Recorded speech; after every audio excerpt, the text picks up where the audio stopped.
Então Pedro, aproximando-se dele, disse: Senhor, até quantas vezes pecará meu irmão contra mim e eu lhe perdoarei? Até 7? Jesus lhe disse: Não te digo que até 7, mas até 70 vezes 7. Eu sou um rapaz que eu tenho muita dificuldade com a troca de igreja. Geralmente eu acho que o normal é mudar de igreja quando a igreja para de pregar o evangelho. Se você está numa igreja e ela não é mais bíblica, ela não prega mais o evangelho, mude, não tem motivo para ficar. Mas, no nosso contexto presbiteriano, é difícil a gente achar uma igreja presbiteriana que não seja comprometida com a palavra de Deus. É muito difícil.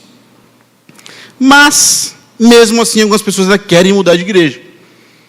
E quando você para conversar, para perguntar, 99,999% no nosso contexto, a motivação é errada. Geralmente a pessoa teve algum problema de relacionamento, brigou com algum irmão, não quer olhar mais para a cara do irmão, do presbítero, do diácono, do pastor, do seminarista, obrigado, Felipe. E vai embora, porque é mais confortável. É mais confortável ir embora do que tratar os relacionamentos. E Mateus 18, meus irmãos, é um capítulo muito importante para a vida da igreja. Se uma igreja quer ter os relacionamentos saudáveis, ela precisa refletir no capítulo 18 de Mateus. O que está acontecendo no capítulo 18 de Mateus? Aonde está inserido esse texto que todos conhecemos? Num contexto que Jesus, em um dos seus grandes discursos, ele fala como os servos do reino devem se relacionar.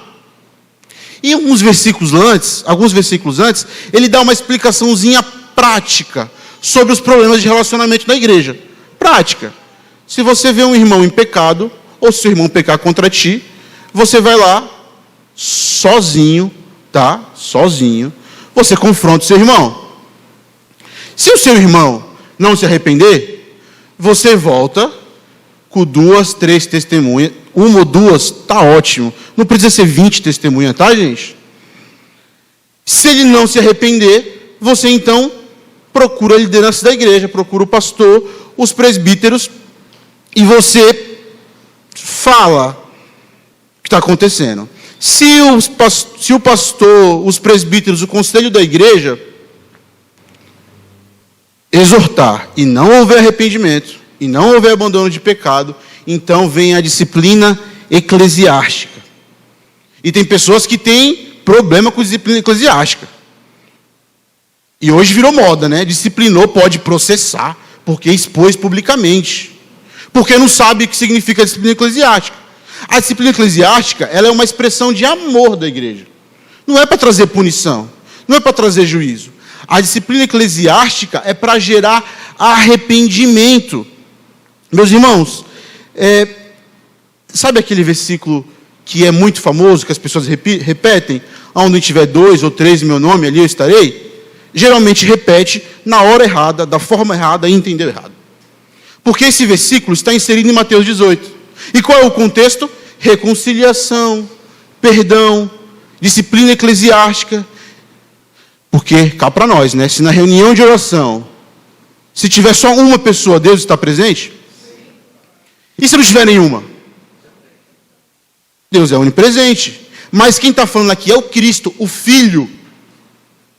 No ambiente de reconciliação, de perdão, no ambiente de disciplina eclesiástica, aonde estiverem 2 ou 3 em meu nome, ali eu estarei. Sabe o que Jesus Cristo está falando? Que quando a igreja trata os relacionamentos, quando há perdão, reconciliação e disciplina, eu estou presente, validando a ação judicial da igreja. Então, tome cuidado com os textos que são tirados do contexto. Esse é o contexto de Mateus 18. E Jesus Cristo explica isso de forma muito prática para os discípulos. Mas, sempre tem alguém que se levanta para perguntar alguma coisa. Adivinha quem? Pedro. Pedro é um caso sério. A gente tem 2 Pedro aqui. Um um presbítero evangelista. E tem o Pedro Alcântara também. Os cabras são bravos, viu? Os três. Pedro é Pedro. E Pedro faz essa pergunta que nós acabamos de ler. Então Pedro aproximou-se de Jesus e perguntou: Senhor, quantas vezes deverei perdoar meu irmão quando ele pecar contra mim? Até 7 vezes? Jesus respondeu: eu lhe digo, não até 7, mas até 70 vezes 7. Meus irmãos, no judaísmo, os rabinos, eles acreditavam que 3 vezes era o suficiente. A pessoa pecou, perdoou uma vez. A pessoa pecou, perdoou outra vez. A pessoa pecou, perdoou outra vez. Na quarta, esquece. Só que Pedro, um bom judeu, era um cara esperto. Jesus, e se eu perdoar 7? Ele dobra a oferta e coloca mais um.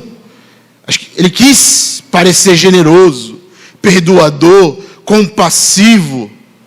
Aquela questão da falsa piedade.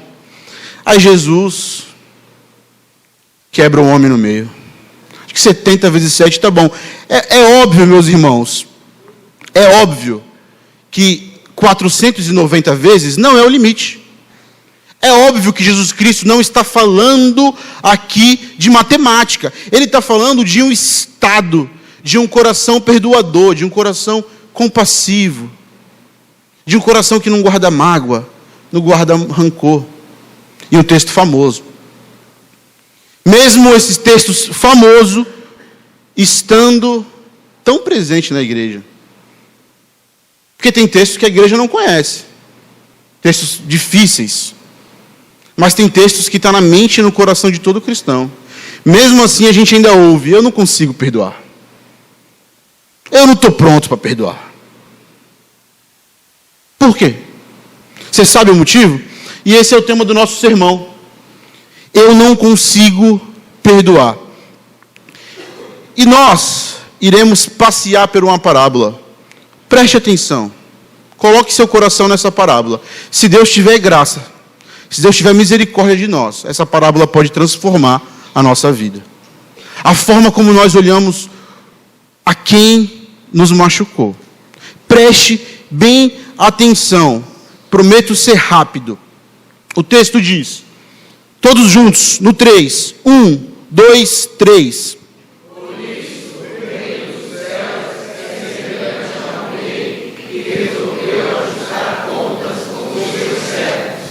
Aqui começa a parábola que vem após a resposta que Jesus dá a Pedro. A parábola do servo incompassivo. E eu faço uma pergunta para você. Você faz parte do reino dos céus? Mas se prepare, porque haverá acerto de contas. Se prepare. E o texto continua. Eu quero levar você por uma viagem nessa parábola. Novamente, os irmãos. 1, 2, 3.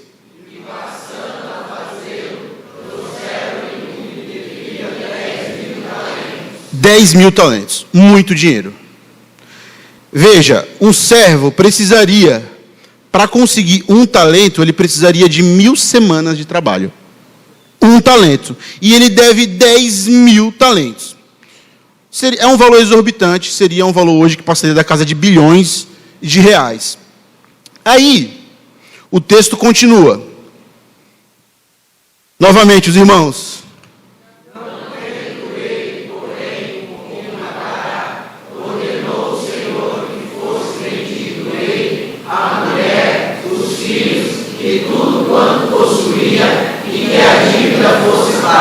Veja, o preço do escravo ali poderia chegar no máximo a 1 talento. Se vendesse todos os servos, não ia dar para pagar a dívida. Era uma dívida que não poderia ser paga. Dívida que não poderia ser paga. Guarde isso. Esse servo não podia guardar a sua dívida. O texto continua. Então o servo, prostrando-se reverente, rogou: sê paciente comigo, e tudo te pagarei. E o senhor daquele servo, compadecendo-se, mandou embora e perdoou-lhe a dívida. Meus irmãos, aqui a parábola está apontando para o Evangelho. Uma dívida que nós fizemos, que não pode ser paga, foi perdoada. Alguns textos vai falar, na versão NVI, por exemplo, vai falar que essa dívida foi cancelada. Jesus poderia ter explicado isso de forma tranquila, mas ele decidiu contar parábola. Ele queria chocar os ouvintes. O que ele está falando? A sua dívida, a dívida que você não poderia pagar, foi perdoada. A sua dívida, que dívida é essa, Henrique, que você está falando? Eu não devo para ninguém, só o Santander e o Bradesco. Que dívida que é essa? É a dívida que o seu pecado causou na santidade de Deus. O seu pecado ofendeu a Deus e você adquiriu uma dívida judicial que você não poderia pagar. Mas essa dívida foi paga. Essa dívida está cancelada se você estiver em Jesus. E aí, eu separei 3 verdades para a gente conseguir perdoar. Porque por vezes nós não conseguimos perdoar. A primeira verdade, eu quero te fazer pensar. Se você tem uma dívida que você não poderia pagar, ela foi paga. Se suas ofensas foram perdoadas, se os seus pecados foram cancelados, por que você não perdoa quem te ofendeu? Como assim? Você recebe misericórdia e não consegue ser misericordioso com quem te machucou? A primeira verdade que eu quero trazer ao coração dos irmãos é: trate quem te ofendeu ou trate quem te feriu como Deus trata você. O seu pecado ofendeu a santidade de Deus. Sem Jesus, no tribunal, você não poderia pagar a sua dívida. E são esses crentes que receberam de Deus graça, são esses crentes que receberam de Deus perdão, são os crentes que abrem a boca para dizer: ah, mas eu não estou pronto para perdoar. Ah, mas eu não consigo perdoar. Você tem noção da gravidade do problema? Você tem noção? Você recebeu perdão, mas você não perdoa. Você tem noção disso? Se você tivesse de fato, meu irmão, entendido a profundidade do Evangelho,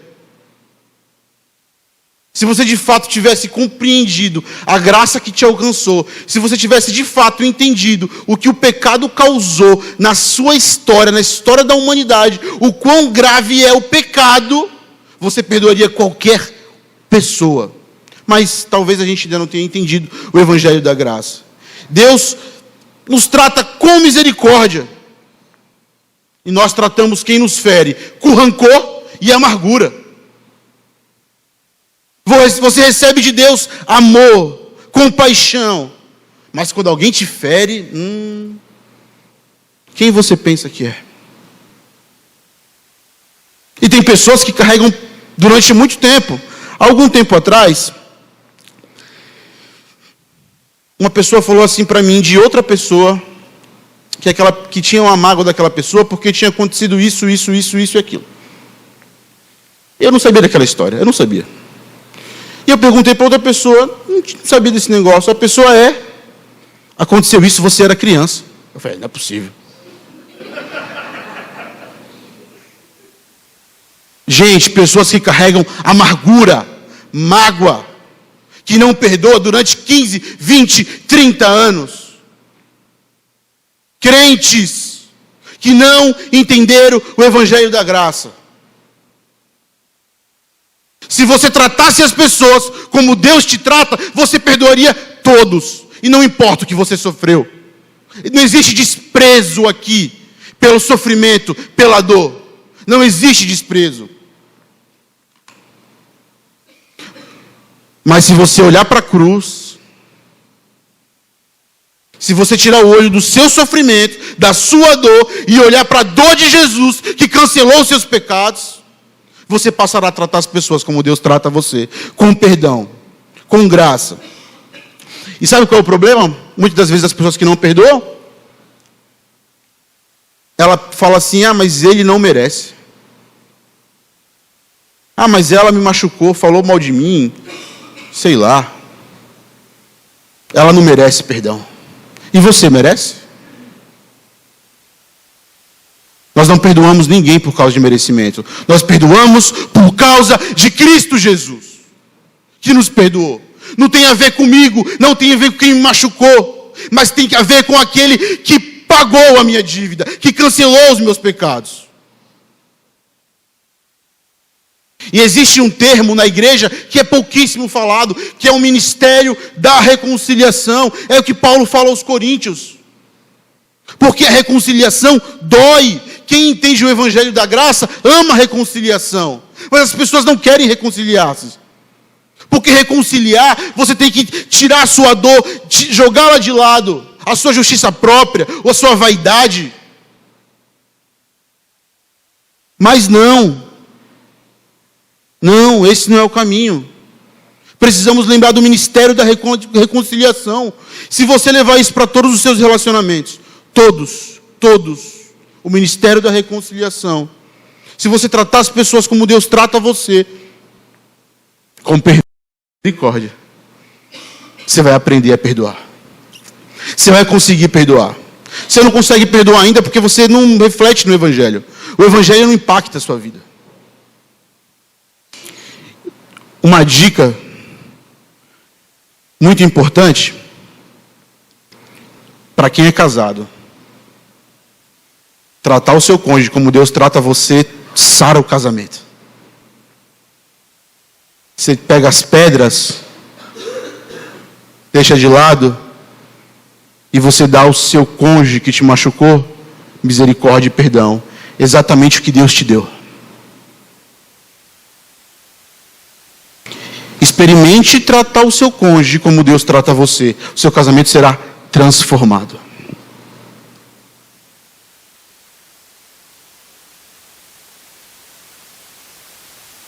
E quem não consegue reconciliar, ou melhor, quem não consegue perdoar, foge da reconciliação. Por isso que muda de igreja. Aí fica o pastor procurando a pessoa. Ah, mas o irmão lá tem que conversar. Gente, que vergonha. O pastor tem que ficar atrás dos irmãos que brigaram. E um não procura o outro para pedir perdão e se reconciliar. Que vergonha. Nós somos uma vergonha de igreja. Nós estamos distantes do evangelho da graça. O pastor parece uma babá. Tem que ficar ligando para um e para outro. Ele não precisava nem saber do que aconteceu. Mas você acha que o pastor é seu babá? Você liga para ficar reclamando que o irmão te feriu. Você fere a Deus todos os dias. E você recebe misericórdia e graça. Trata o seu irmão como Deus te trata. Acabou o assunto. Isso é muito simples. Mas foge da reconciliação. É mais fácil fugir. É mais fácil falar mal. Né? É mais fácil. Mas preste atenção nesse texto. Se, pois, ao trazeres ao altar a tua oferta, ali te lembrares de que teu irmão tem alguma coisa contra ti, deixa perante o altar a tua oferta. Vai primeiro reconciliar-te com teu irmão, e então voltando, faz a tua oferta. Meus irmãos, eu já vi gente fazer cada atrocidade com esse texto. Isso não tem nada a ver com dinheiro. No Antigo Testamento, oferta era dada ao Senhor em cima do altar, expressão de culto, expressão de adoração.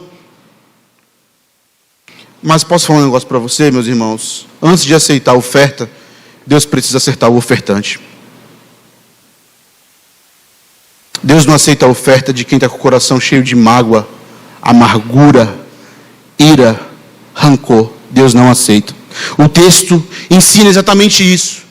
E esse texto está inserido no contexto de Mateus de 5 a 7, no Sermão do Monte, e ele está falando do relacionamento entre irmãos. Sabe o que o texto está ensinando?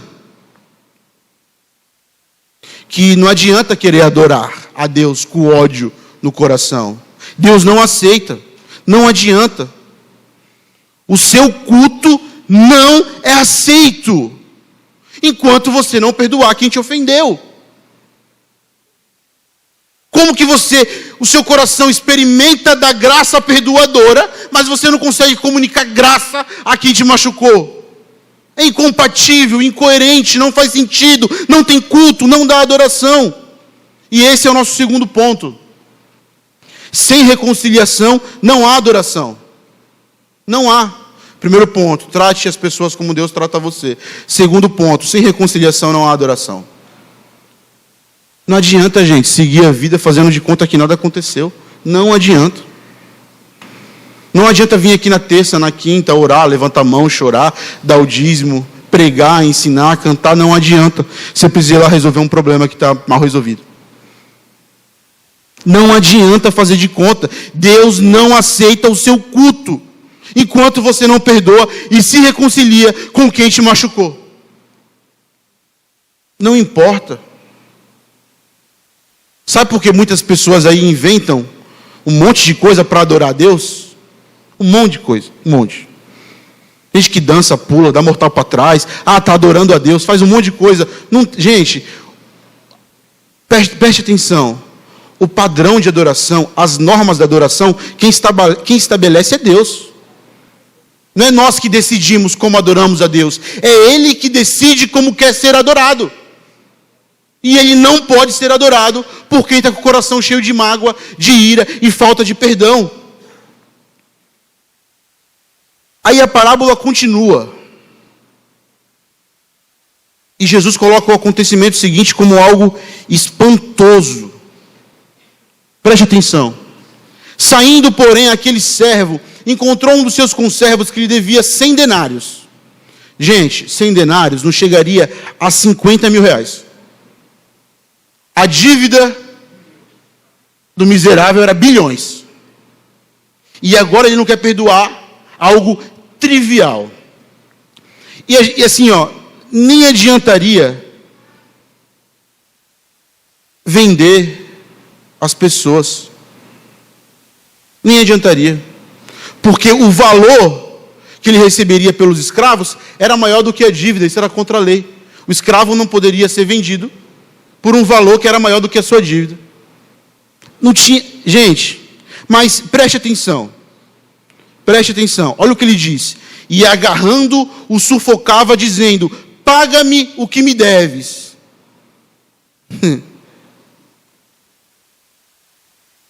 O texto da ideia, William Hendricks fala isso, que é como se esse servo tivesse pego o conservo pelo pescoço, assim, tivesse esganado.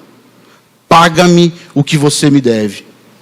Não perdoo e não perdoo, pastor. Não estou pronto para perdoar. Eu não consigo perdoar. E essa é a vontade, né? Aqui para nós, né, gente? Quando alguém te fere e te machuca, a vontade é de pegar pelo pescoço, né? Esganar pela garganta. No fundo é a vontade que dá. Você sabe o que é isso? Você sabe o que é isso? Quando você quer trazer justiça com as próprias mãos? Justiça própria.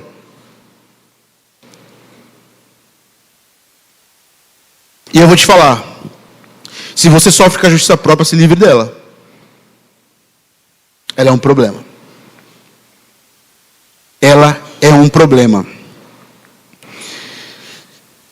A pessoa que sofre com a justiça própria, ela quer exercer juízo sobre o outro, a quem pecou contra ela, a quem ela tem pecado, com as próprias mãos. Ela quer tomar o lugar de Deus. O problema de quem sofre com justiça própria é que ela quer tirar Deus do trono, e ela quer sentar no trono, e ela quer exercer juízo com as próprias mãos. Mas não adianta, meus irmãos. Sempre que alguém que é tomado pela justiça própria age com os seus próprios esquemas, com as suas próprias mãos, sempre é algo carnal. Sempre. Não adianta. Não adianta. Ela não consegue perdoar, ela quer sangue. Ela é perdoada, ela recebe graça e misericórdia de uma dívida eterna que ela jamais poderia pagar e que o pagamento seria o inferno. Mas uma ofensazinha que ela sofreu, ela não perdoa. Ela quer sangue, ela quer pegar no pescoço, ela quer sentar no lugar de Deus e ela quer mandar um raio que parta a pessoa que a machucou no meio. Esse é o problema da justiça própria. E olha o que ela faz. Olha como é vergonhoso você receber graça e misericórdia e se comportar dessa forma. Isso é uma vergonha para o reino de Deus. Então, o seu conservo, caindo-lhe seus pés, lhe implorava: sê paciente comigo e te pagarei. Ele, entretanto, não quis. Antes, indo-se, o lançou na prisão até que saldasse a dívida. Olha que triste. Aquele que foi perdoado de forma colossal não consegue perdoar um valor irrisório. Essa é a pessoa que não consegue perdoar. Tomada pela justiça própria. Isso é muito triste. Não poderia ser vendido por causa da lei que eu expliquei aqui. Aí joga na prisão, porque tem que punir. Quem é tomado pela justiça própria quer punir. A pessoa quer punir quem te feriu, não importa. Não importa. Não importa. Ela quer tirar Deus do trono, ela sentar no trono e ela trazer punição. E geralmente faz de forma carnal. Porque às vezes você não pega na garganta, você não pode jogar na prisão, mas aí você fala mal da pessoa que te feriu, né? Difama ela na igreja, trata ela como um lixo, vira a cara para ela, você ignora ela, você retém o amor, você retém a comunhão, você retém o relacionamento, você acha que ela não é digna do seu relacionamento, da sua companhia, porque você está tomado pela justiça própria. E a justiça própria, ela te cega, ela tira o evangelho das tuas vistas, faz você se transformar num juiz tirano, carnal. E você quer porque quer ver sangue, você quer jogar na prisão. É isso que você quer. Quero fazer uma pergunta para você aqui. Você que sofre da justiça própria, no fundo você acha que é menos pecador que os outros. Se você conversar com alguém tomado pela justiça própria, ele se acha melhor do que todo mundo. Ele vê pecado em todo mundo e não vê nele. Aí alguém fere ele, eu não consigo perdoar. Miserável. Se faz de vítima, mas precisa de arrependimento. Isso é muito triste, meus irmãos. Quantas vezes a igreja poderia estar gastando energia com planejamento, trabalho, evangelismo, e está gastando energia com problemas de relacionamento. Que triste. Mas voltando à pergunta, você acha que a ferida que os irmãos de José causaram nele é maior do que essa ferida que você não consegue perdoar? Eles estavam no campo, os irmãos de José decidiram matar. Vão matar. Não, matar não, vai matar o nosso irmão? Joga na cisterna vazia lá. Tá vindo o pessoal ali, vende. Vai falar o que para o pai?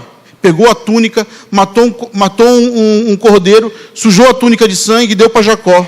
Falou, animais selvagens comeram José. Jacó sofre, rasga as próprias vestes. Quanta maldade. Quanta maldade. A história vocês conhecem. José vai para o Egito, se torna governador, serve a sua família. E quando Jacó morre, os irmãos se desesperam. Agora que o pai morreu, José vai nos matar. E José poderia, porque ele estava na posição de governador. E é o que mais tem. Preste atenção. Você que é líder, cuidado para não usar da sua posição para exercer justiça própria e ira em quem te feriu. Você não tem esse direito. É o que mais tem é líder tirano, que usa da posição para se vingar de quem feriu. José poderia ter feito isso. Meus irmãos, isso aqui mudou a minha vida. Eles chegam, se prostram diante de José e falam, não tem misericórdia de nós. Eles imploram para que José não se vingue, para que José não os matasse. Até caiu o negócio aqui.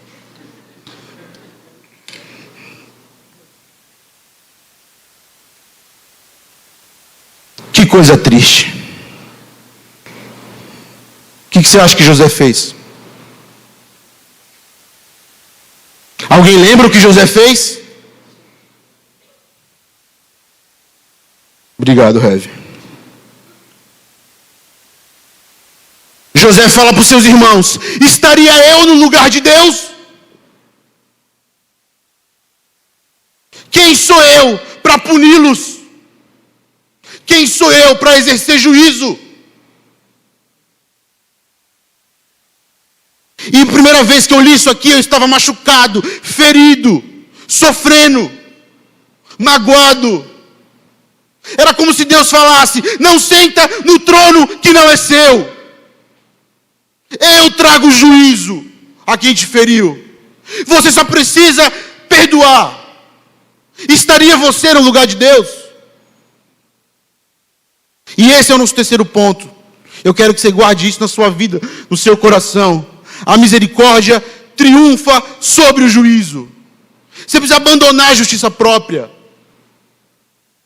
Ela faz de você uma pessoa intragável, que não tem misericórdia com o outro, que não ama, que não é compassivo.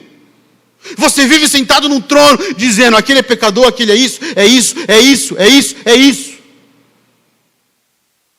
Cheio de pecado, cheio de maldade, cheio de carnalidade. Eu não consigo perdoar. Consegue? Lembre-se que a misericórdia triunfa sobre o juízo. Abandone a justiça própria. Lembre-se que você recebeu misericórdia. Tem um teólogo que eu gosto muito, já morreu, teólogo americano, morreu na década de 70, e ele, comentando esse texto, ele diz assim, abre aspas: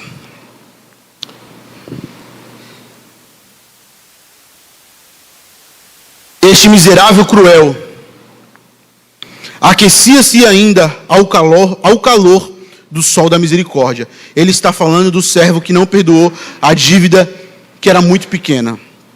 Este miserável cruel aquecia-se ainda ao calor do sol da misericórdia real, quando tratou do seu conservo com tanta falta de misericórdia. Olha isso. Enquanto você está aquecido pelo sol da misericórdia, você joga quem te feriu no inverno da mágoa, da frieza.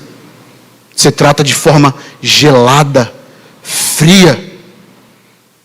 Você recebe misericórdia de Deus, mas age com o outro sem nenhum tipo de misericórdia. Meus irmãos, sabe o que nós percebemos analisando esse texto? Não é que não conseguimos perdoar. No fundo, nós não queremos perdoar.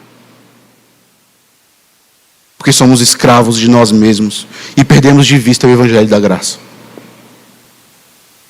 A questão não é conseguir, a questão é não querer. Caminhar para o final de uma parábola que está aí na sua Bíblia e talvez você passou por ela e nem percebeu. Ou você nem passou, né? Porque tem crentes que não abrem a Bíblia e não leem. 3 verdades. Trate as pessoas como Deus trata você. Sem reconciliação não há adoração. E o triunfo, a misericórdia triunfa sobre o juízo. A parábola continua. Nós estamos caminhando para o final. Meu Deus. Vendo os seus companheiros o que se havia passado, entristeceram-se muito e foram relatar ao seu senhor tudo o que acontecera. Então o senhor, chamando, lhe disse: servo, perdoei-te aquela dívida toda, porque me suplicaste.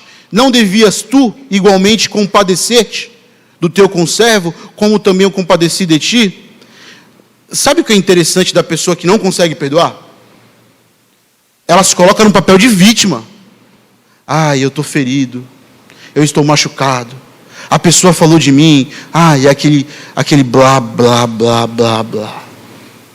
Ela maximiza a dor dela, ela fica adorando a si mesma, autocomiseração. Ela se convenceu, ela se autossabotou de que ela é uma vítima. Mas do que o texto chama essa pessoa?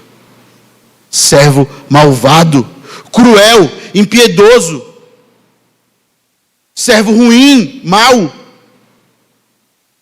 Quando nós não perdoamos, nós não somos vítimas, somos servos maus. Algumas versões vai falar de servos perversos. Enquanto você senta na sua dor, no seu processo de autocomiseração, estou ferido, não consigo perdoar, eu sou uma vítima. Sabe como Deus te vê? Como um servo perverso.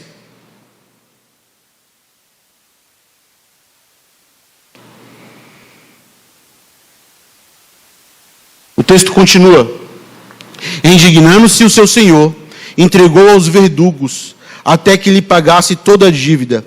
Meu irmão, esses verdugos aqui, na Bíblia, eles eram designados para executar sentença de morte.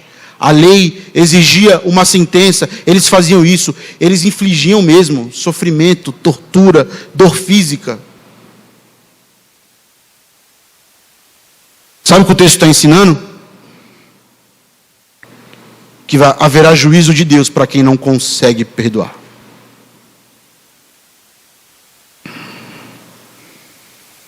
Assim também, meu Pai Celeste vos fará, se do íntimo não perdoares cada um do seu irmão. Você acha que o seu inimigo é a pessoa que te machucou? E nós temos a tendência de tratar quem nos fere como inimigos. Nós temos essa tendência. Mas se você não perdoar, sabe quem vai ser seu inimigo? O próprio Deus. E aqui nós concluímos o nosso sermão.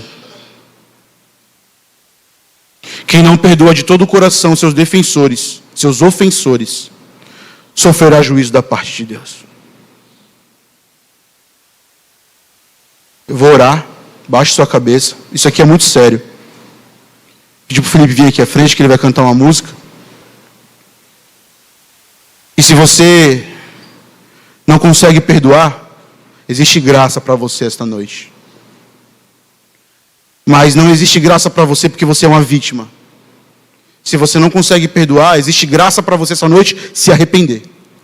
O que você precisa de arrependimento?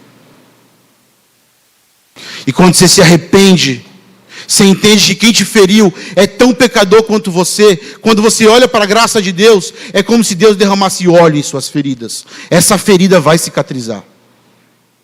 Basta olhar para a cruz. Deus, tem misericórdia de nós, porque somos servos maus. No fundo, nós não queremos perdoar, mas nós precisamos perdoar. Perdoa-nos, ó Deus, por tanta maldade no coração, justiça própria. Nos perdoa porque nós achamos que somos melhores do que os outros. Nos perdoa, Pai. Nos dá a graça de nos tornarmos crentes perdoadores. Nos dá a graça, Deus, de sermos compassivos, misericordiosos. A tua igreja está aqui, Pai. Quantas causas mal resolvidas, Deus. Quantas mágoas de anos estão aqui. Quantas pessoas aqui estão escravizadas pela mágoa e não conseguem perdoar. Deus, tem misericórdia do teu povo.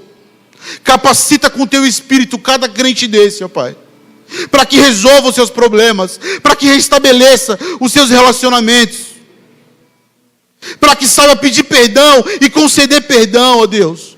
Cura os relacionamentos na tua casa, Pai, mas não só na tua casa. Deus, quem te vê aqui hoje, que tem causas mal resolvidas lá fora, ou com o pai, com a mãe, com o avô, com a avó, com a sobrinha, com a familiar, com o amigo, capacita com a tua graça, Deus, para que haja conserto. Capacita os teus filhos para que eles aprendam a perdoar, ó Deus, como o Senhor nos perdoou, ó Pai. E acima de tudo, obrigado, porque o Senhor nos concedeu misericórdia. E livra-nos, ó Pai, do teu juízo. Livra-nos de sermos encontrados como servos maus, ó Pai. Abençoa a tua igreja, Pai, no nome de Jesus. Amém.